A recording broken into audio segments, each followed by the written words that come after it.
Hi friends and neighbors, another video about a movie. This time it's called Fancy Dance. It's directed by Masayuki Suo, who later went on to direct the original Japanese version of the film Shall We Dance, which was later remade with Richard Gere or somebody like that. The last film I reviewed, Zen, is really easy to find on the internet, but this thing is hard as heck to find. I got this DVD from a site called Yes Asia, and I'll give you a link to it, but it's a region 3 for Hong Kong, so you have to have a multi-region DVD player to play it. I also found a version which appears to be a bootleg, and maybe just a bootleg of this same thing from another site. I ordered one for myself to see what it is, and I'll put the link to that. Buy that one at your own risk. This movie was made by Daiei, who were the original makers of Gamera that later became subsumed somehow into the company Kadokawa, which is the company that made the movie Zen. So there is truly a very big giant monster and Zen connection, because this movie is all about Zen. Now on the interwebs, if you see a description of this movie, they'll often tell you that it's about a punk rocker who becomes a Zen Buddhist monk. And he's not exactly a punk rocker, he's a frontman for a ska band. In the first scene, we see him doing a song with the ska band, and he turns his head, and we see that half of his head is shaven. The reason is because he is the eldest son of a Zen Buddhist monk, and he needs to go do a year of training so that he can inherit his father's temple. But his big dilemma in the movie is that he has to leave his girlfriend behind, and he kind of worries how that's going to go. So that forms a major subplot of the film. Next we find out that the main character, whose name is Yohei, his younger brother is now also joining him on this training period, which surprises him, but they're going to be two of the focal characters of this film. The reason that the younger brother gives for wanting to become a monk might surprise some of you, because this kind of opens up one of the interesting points of the film, is it gives you an idea of how Japanese people view Zen monks. That's their father there, by the way, that they're flashing back to.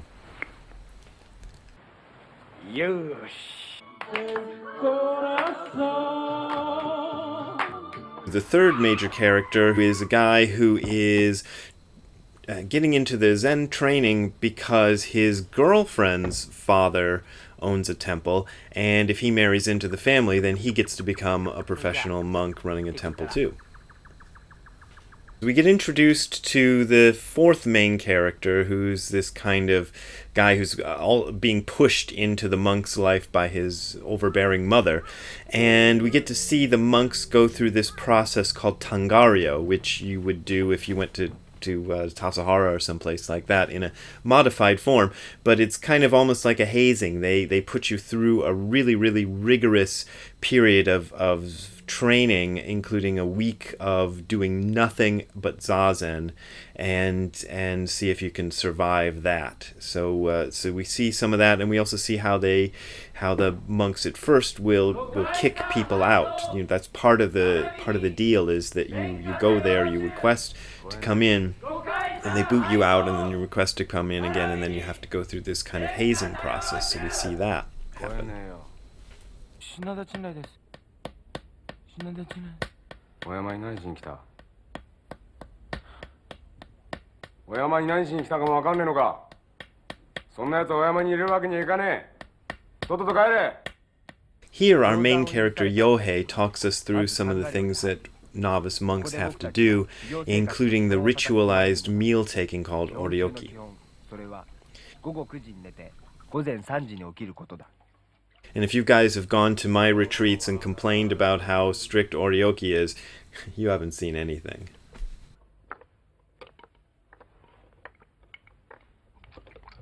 信来、頭圧に口つけんな。それじゃ犬食いだ。背筋を伸ばして頭圧を口元に運び、貝で貝をすくって素早く静かに食べるんだ。 Next up, we get to see them getting trained to do some of the ceremonial stuff, like chanting sutras. And again, if you come to our Saturdays once a month where we do the sutra chanting things, or if you've come to one of our retreats and complained, like so many of you do, that it's so difficult and so complicated, ha! Ha ha, I say to you, you have not seen anything.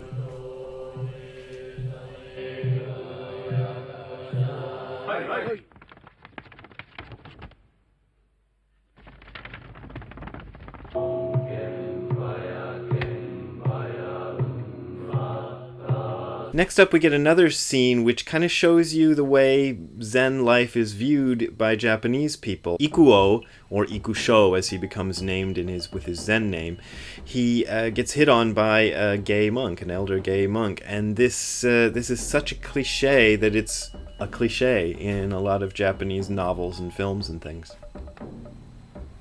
Yohei gets assigned to do bell duty, and he kind of takes us through the way the day of a Zen monk is highly organized, and everything has a time and everything has a signal when it's supposed to happen, and it's Yohei's job to give those signals.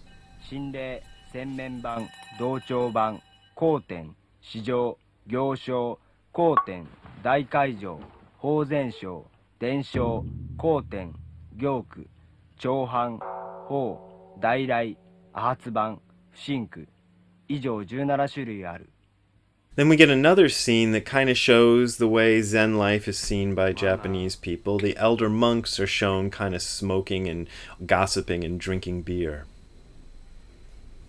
Even when the monks go to bed, everything is highly ritualized and kind of decided from thousands of years ago how things should be done, and we get to see how the monks sleep. And I never had to do this, but we did a slightly nicer form of this when we went to Tokein in Japan.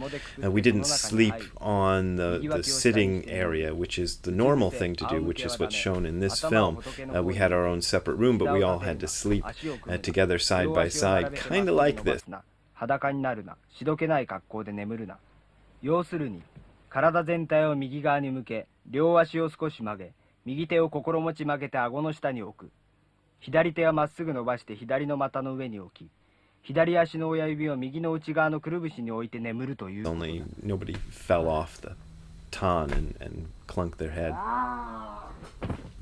Then after a few more things happen, we get another scene that kind of shows you the internal life of a Zen monk, a typical Zen monk, in which Yohei is having this kind of elaborate fantasy about what's going on with his girlfriend back home. So it's not all just peace and love and flowers and dharma going on up in people's heads when they meditate. So if this kind of thing is going on for you, just know that it goes on for everybody.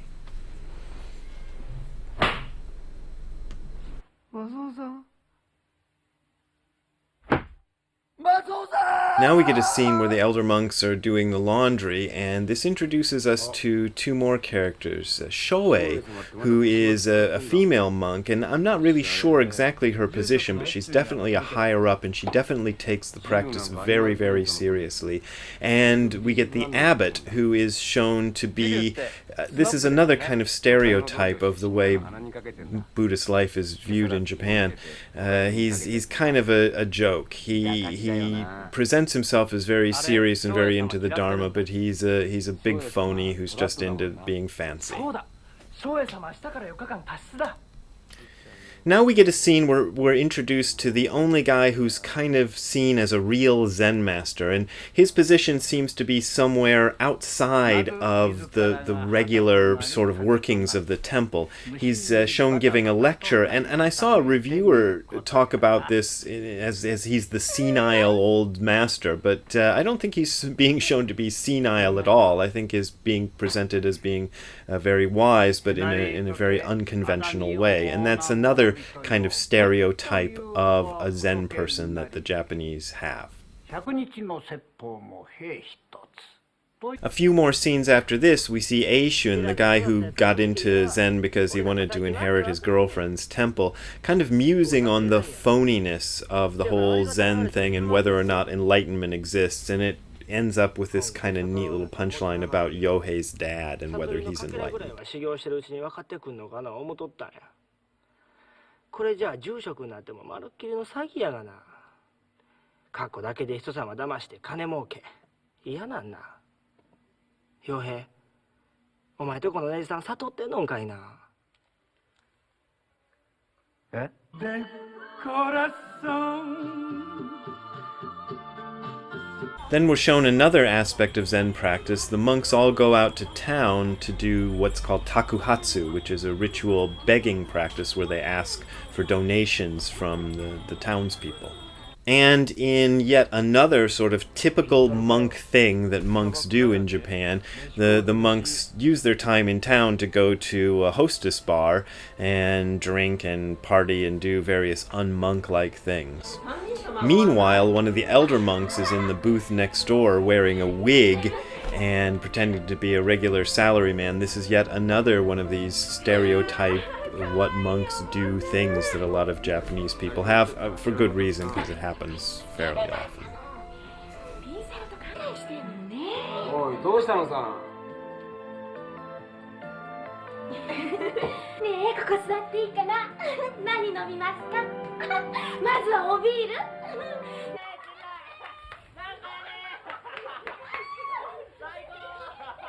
The next day, back in the temple, after the monks have done their penance for their drinking and smoking and carousing, we get another interesting stereotypical scene, which was especially funny to me, which is the pretentious foreign guy who's at the Zen temple and he spews a bunch of Zen cliches in badly accented Japanese. I just thought this was hilarious. This scene might interest some of you who've read my book, Don't Be a Jerk, in which I gave the instructions that Dogen left behind for how to use the toilet. Yohei does this for a news crew in Japan, and news crews are constantly doing these kind of human interest stories about monks' life, which is, you'd think everybody in Japan would know, but they don't. So he does this whole rigmarole for how to use the toilet in the proper Zen fashion, and of course his girlfriend has to see it on TV, and all her friends see it, and it's a big embarrassment for her. 水桶に水を汲みます。これを持って目指す個室へ参ります。明石君、お坊さんのテレビやってるよ。見ないの？扉の前で。 Then we get a scene where the monks are doing what's called Rohatsu Sesshin, which a lot of people are doing right now in early December. It commemorates the Buddha's enlightenment. And of course, one of the monks who's one of the main characters in the temple, the one whose mom forced him into Zen, he succumbs, as a lot of people do in these long periods of Zazen. So another thing, if you fall asleep or pass out during Zazen, you're certainly not alone. It's such a stereotype, it's a cliche. Then our hero, Yohei, gets some bad news. He thinks he's just about to leave the temple, but he's found out he's been chosen as Shuso, which means it's a kind of a honorary position where you get to be head monk, and it's a big deal in Zen temples, but Yohei doesn't really want to do it. But then Yohei has another meeting with Shoei, the very serious female monk, and what she says to him convinces him that he is going to try to do this thing, to be the Shuso, the head monk. そのように決まりました。私には無理です。私もそう思います。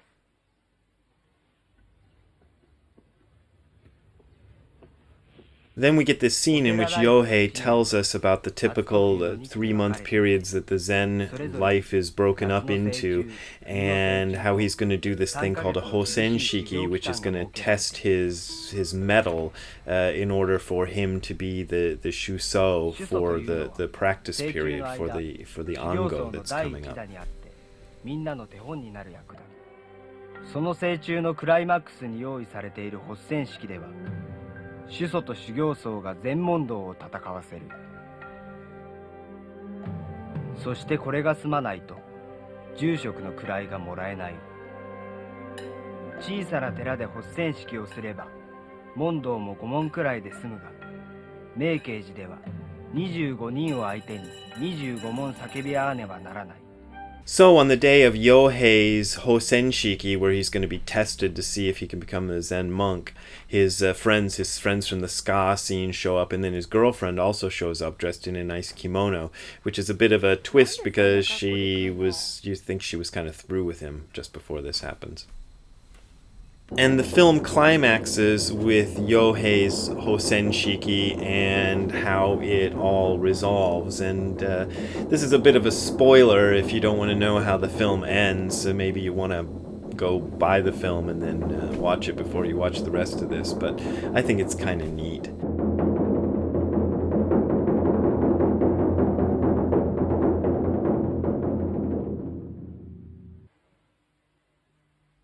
この疾病何時に付与す。せっかつ時代。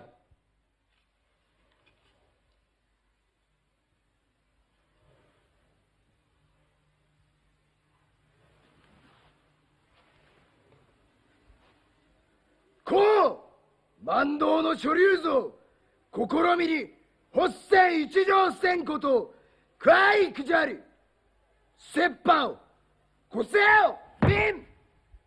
さあ記者は第五帝の人帰って迷うときいかん高村へ。いまだ陰謀の人に会わずなかなかたちまち陰謀の人いできたるときいかん。名号を峻別することなかれ。名号不になり孫へ孫へ。わあじゃあみよ将実相なるぞ。金城万歳。奮山の第一座なり願わくば関東一歩前進せんことを陳情。万歳。陳情。万歳。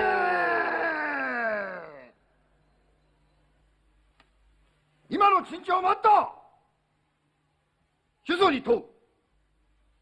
酒造は修行中の身でありながらたびたび女人と人目を忍んで会っているようだが、いかなる心づもりがあってのことか。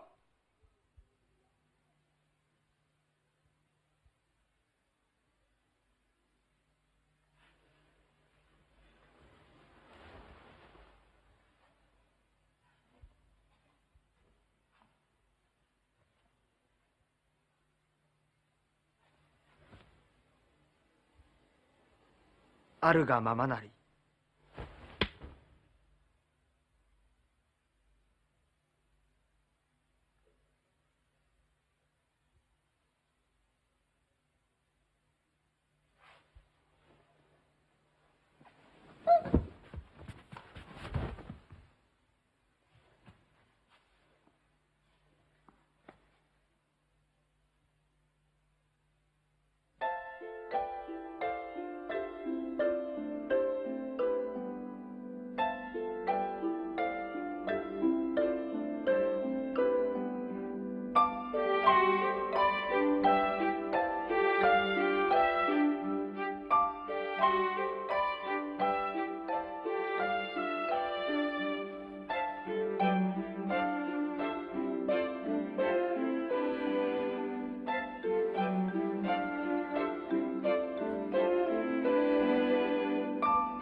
そこまで。陽平ちゃんの負けだ。その女人の勝ちじゃ。まだまだ修行が足りんぞ。So in the end, we're left with Yohei finally deciding to complete his Zen training after all, and it's kind of a sweet ending. I like this movie because it shows you the stereotypical kind of monk's life thing, and I wish it was more widely available for American audiences to see, because I think a lot of us have a lot of fantasies about what Zen life is, but they're very kind of vague and unformed. And if you see a film like this, it's a nice kind of painless way to go through and get a good look at what things are actually like. Even though it's a comedy, most of the stuff that happens in it is real stuff that really happens in Japanese Zen temples. So there you go. There's my little mini review and encapsulation of Fancy Dance. I'm sorry this one's a bit long, and I hope you had patience to sit through the whole thing, because I think it's a good movie and it's very hard to see any other way. As always, I am supported by your donations. There are links below to support me by Patreon and PayPal. I'd like to say a big thank you to all my supporters out there, because things are going pretty well for me these days because of you folks. And thank you for keeping it up and keeping things going. We'll see you next time.